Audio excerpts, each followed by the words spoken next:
A lot of sellers think once they accept an offer that the hard part is over, but there are still several important steps ahead.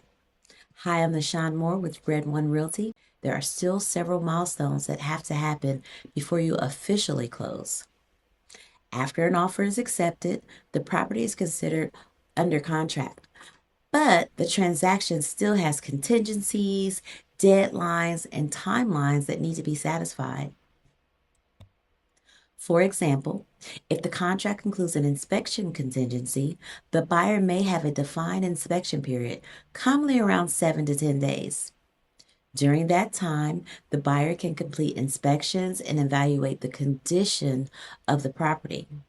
Depending on the findings, buyers may request repairs, credits, or additional negotiations.